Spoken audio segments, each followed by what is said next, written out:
Danas ću vam pokazati kako napraviti jedan od najefikasnijih prirodnih insekticida protiv mrava i to za samo 2 minute, koristeći nekoliko sastojaka koja već imate kod kuće.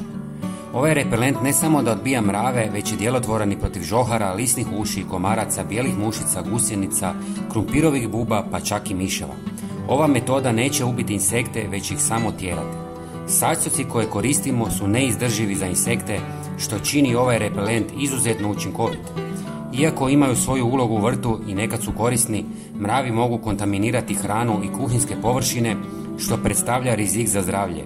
Njihova prisutnost može dovesti do oštećenja strukture doma, posebno ako se radi o drvnim mravima koji mogu nagrizati drvene elemente.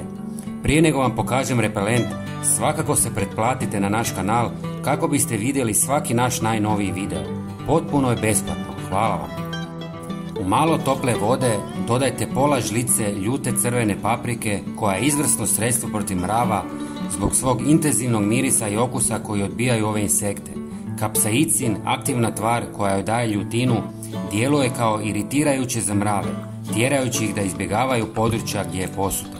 Osim toga, ljuta crvena paprika je prirodan i netoksičan način za kontrolu mrava, sigurna za korištenje u domovima s djecom i kućnim ljubimcima.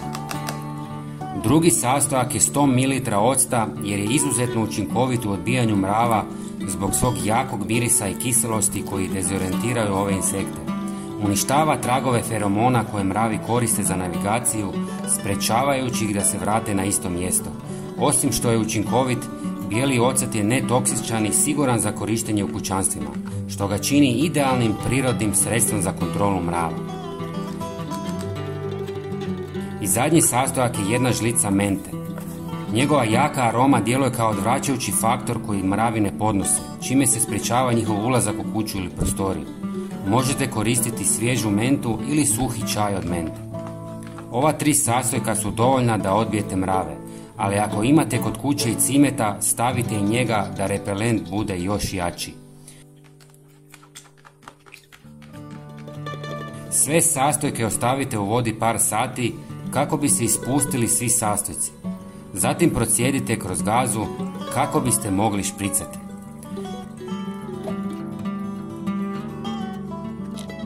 Razredite sa još malo vode i spremno je za korištenje. Špricajte gdje god vidite mrave, žohare, stonoge ili miševe. Prijatelji, podijelite ovaj video sa svojim prijateljima kako bismo i njima pomogli. Hvala vam. Pozdrav!